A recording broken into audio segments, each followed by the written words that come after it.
Excel PU college Guruvayanakere, ಕರ್ನಾಟಕದ number 1 PU college. Admissions open now. Khamenei ಪುತ್ರನಿಗೆ ಇರಾನ್ನ ಸರ್ವೋಚ್ಚ ನಾಯಕನ ಪಟ್ಟ ಸಿಕ್ಕಿದೆ. ಆಯತುಲ್ಲಾ ಅಲಿ ಖಮೇನಿಯ ಪುತ್ರ ಮೋಜ್ತಬಾ ಖಮೇನಿ, ಇವನಿಗೆ ಈಗ ನಾಯಕನ ಪಟ್ಟ ದೊರಕಿದೆ. ದೇಶದ ಹೊಸ ಸರ್ವೋಚ್ಚ ನಾಯಕರನ್ನಾಗಿ ಮೋಜ್ತಬಾ ಖಮೇನಿ ಅವರನ್ನ ಆಯ್ಕೆ ಮಾಡಲಾಗಿದೆ. ಮೋಜ್ತಬಾ ಆಯ್ಕೆ ಈಗ ಮಾಡಲಾಗಿದೆ. ಇರಾನ್ನ 88 ಸದಸ್ಯರ ಅಸೆಂಬ್ಲಿ ಆಫ್ ಎಕ್ಸ್ಪರ್ಟ್ಸ್ ನಿಂದ ಈ ಆಯ್ಕೆ ಆಗಿರುವಂತದ್ದು. ಮೋಜ್ತಬಾರನ್ನ ಈ ಉನ್ನತ ಹುದ್ದೆಗೆ ಆಯ್ಕೆ ಮಾಡಿದೆ ಮಂಡಳಿ. ಮಧ್ಯಂತರ ನಾಯಕನಾಗಿದ್ದಂಥ ಆಯತುಲ್ಲಾ ಅಲಿರೇಜಾ ಅರಾಫಿ ಈಗ ಅವರ ಜಾಗಕ್ಕೆ ಅಧಿಕೃತವಾಗಿ ಮೋಜ್ತಬಾ ಖಮೇನಿ ಅವರನ್ನ ಆಯ್ಕೆ ಮಾಡಲಾಗಿದೆ. ಖಮೇನಿ ಅವರ ನಿಧನದ ಹಿನ್ನೆಲೆಯಲ್ಲಿ ಅವರ ಪುತ್ರನಿಗೆ ಇರಾನ್ನ ಸರ್ವೋಚ್ಚ ನಾಯಕನ ಪಟ್ಟ ದೊರೆತಿದೆ. ಮೋಜ್ತಬಾ ಖಮೇನಿ ಅವರನ್ನ ಈಗ ಇರಾನ್ನ ಸರ್ವೋಚ್ಚ ನಾಯಕನ ಪಟ್ಟಕ್ಕೆ ಏರಿಸಲಾಗಿದೆ. ಇನ್ನು ಮೋಜ್ತಬಾ ಖಮೇನಿ ಯಾರು ಅನ್ನೋದನ್ನ ನೋಡೋದಾದ್ರೆ, ಅಲಿ ಖಮೇನಿಯವರ ಎರಡನೇ ಪುತ್ರ 56 ವರ್ಷದ ಮೋಜ್ತಬಾ ಖಮೇನಿ. ಇವ್ರಿಗೆ 56 ವರ್ಷ. ಎರಡನೇ ಪುತ್ರ ಖಮೇನಿ ಅವರ ಎರಡನೇ ಪುತ್ರ ಈತ 56 ವರ್ಷ. ಮೋಜ್ತಬಾ ಖಮೇನಿ ದಶಕಗಳಿಂದ ಇರಾನ್ನ ರಾಜಕೀಯದಲ್ಲಿ ಗುರುತಿಸಿಕೊಂಡಿದ್ದಾರೆ. ಮಿಲಿಟರಿಯಲ್ಲಿ ಪ್ರಭಾವಿ, ಪ್ರತಿ ನಿರ್ಧಾರಗಳಲ್ಲಿ ಮೋಜ್ತಬಾ ತೆರೆಮರೆಯಲ್ಲಿ ಪ್ರಭಾವಶಾಲಿ ವ್ಯಕ್ತಿಯಾಗಿದ್ದರು. ಇರಾನ್ನ ರೆವಲ್ಯೂಷನರಿ ಗಾರ್ಡ್ಸ್ ತೀವ್ರ ಒತ್ತಡದಿಂದ ಈಗ ಅವರನ್ನ ಆಯ್ಕೆ ಮಾಡಲಾಗಿದೆ. ಅಲಿ ಖಮೇನಿಯ ಹತ್ಯೆಯ ನಂತರ ದೇಶದಲ್ಲಿ ನಾಯಕತ್ವದ ಶೂನ್ಯತೆ ಕಾಡ್ತಾ ಇತ್ತು. ಈ ನಾಯಕತ್ವದ ಶೂನ್ಯತೆಯನ್ನು ತುಂಬೋಕೆ ತುರ್ತು ಆಯ್ಕೆ ನಡೆದಿದೆ. ವಂಶ ಪಾರಂಪರ್ಯಕ್ಕೆ ವಿರೋಧವಿದ್ರೂ ಸಹ ಸನ್ನಿವೇಶದಿಂದ ಈ ನಿರ್ಧಾರವನ್ನು ಕೈಗೊಳ್ಳಲಾಗಿದೆ. ಯುದ್ಧದ ಸನ್ನಿವೇಶದಲ್ಲಿ ಆಡಳಿತ ಸ್ಥಿರತೆ ಕಾಯ್ದುಕೊಳ್ಳೋಕೆ ಈ ಆಯ್ಕೆಯನ್ನು ಮಾಡಿಕೊಳ್ಳಲಾಗಿದೆ. ಖಮೇನಿ ಅವರ ಎರಡನೇ ಪುತ್ರ ಮೋಜ್ತಬಾ ಖಮೇನಿ ಅವರು ಈಗ ಇರಾನ್ನ ಸರ್ವೋಚ್ಚ ನಾಯಕನ ಪಟ್ಟವನ್ನು ಅಲಂಕರಿಸಿದ್ದಾರೆ.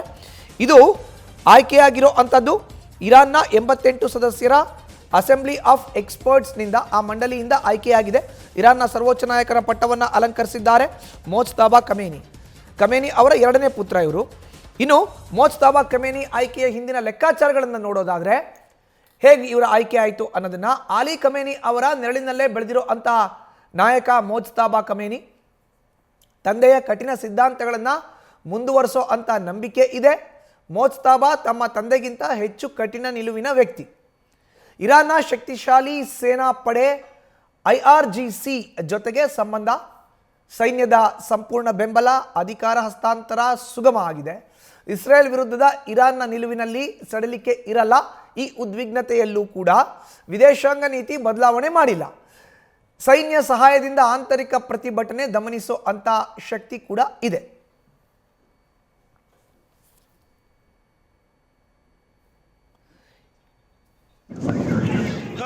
ಇನ್ನು ಮೋಜ್ತಬಾ ಖಮೇನಿ ಹಿಂದಿನ ಆಯ್ಕೆಯ ಲೆಕ್ಕಾಚಾರಗಳನ್ನು ನೋಡೋದಾದ್ರೆ, ಅಲಿ ಖಮೇನಿ ನೆರಳಿನಲ್ಲೇ ಬೆಳೆದಿರುವಂತಹ ಮೋಜ್ತಬಾ ಖಮೇನಿ ತಂದೆಯ ಕಠಿಣ ಸಿದ್ಧಾಂತಗಳನ್ನು ಮುಂದುವರಿಸುವಂತ ನಂಬಿಕೆ ಇದೆ.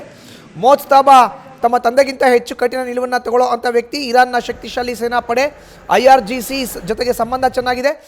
ಸೈನ್ಯದ ಸಂಪೂರ್ಣ ಬೆಂಬಲ ಇದೆ. ಅಧಿಕಾರ ಹಸ್ತಾಂತರ ಕೂಡ ಸುಗಮವಾಗಿದೆ. ಇಸ್ರೇಲ್ ವಿರುದ್ಧದ ಇರಾನ್ನ ನಿಲುವಿನಲ್ಲಿ ಯಾವುದೇ ಸಡಲಿಕೆ ಮಾಡಿಕೊಂಡಿಲ್ಲ. ಈ ಉದ್ವಿಗ್ನತೆಯಲ್ಲೂ ಕೂಡ ವಿದೇಶಾಂಗ ನೀತಿ ಬದಲಾವಣೆ ಮಾಡಿಕೊಂಡಿಲ್ಲ. ಸೈನ್ಯ ಸಹಾಯದಿಂದ ಆಂತರಿಕ ಪ್ರತಿಭಟನೆ ದಮನಿಸೋ ಅಂಥ ಶಕ್ತಿ ಈಗ ಆತನಿಗೆ ಇದೆ. ನೋಡಿ, ಆತ ತಂದೆಗಿಂತ ಕಠಿಣ ನಿರ್ಧಾರಗಳನ್ನು ತೆಗೆದುಕೊಳ್ತಾನೆ. ಇರಾನ್ನ ಶಕ್ತಿಶಾಲಿ ಸೇನಾ ಪಡೆ IRGC ಜೊತೆಗೆ ಸಂಬಂಧ ಇದೆ.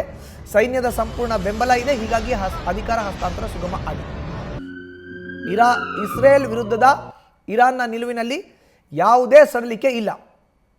ಈ ಉದ್ವಿಗ್ನತೆಯಲ್ಲೂ ಕೂಡ ವಿದೇಶಾಂಗ ನೀತಿ ಬದಲಾವಣೆ ಮಾಡಿಲ್ಲ. ಯುದ್ಧ ಆಗ್ತಾ ಇದೆ, ಈ ಥರ ಸಂದರ್ಭದಲ್ಲೂ ಕೂಡ ಸಡಲಿಕೆ ಮಾಡಿಲ್ಲ. ಸೈನ್ಯದಿಂದ ಸಹಾಯ, ಆಂತರಿಕ ಪ್ರತಿಭಟನೆ ದಮನಿಸೋ ಅಂಥ ಶಕ್ತಿ ಈತನಿಗಿದೆ. ಸೊ ಅಲಿ ಖಮೇನಿ ಅವರ ನೆರಳಿನಲ್ಲೇ ಬೆಳೆದಿರುವಂಥ ನಾಯಕನಿಗೆ ಈಗ ಇರಾನ್ನ ಸರ್ವೋಚ್ಚ ನಾಯಕನ ಪಟ್ಟ ಸಿಕ್ಕಿದೆ. ಯಾರು ಈತ? ಖಮೇನಿ ಅವರ ಎರಡನೇ ಪುತ್ರ, 56 ವರ್ಷ ಈತನಿಗೆ.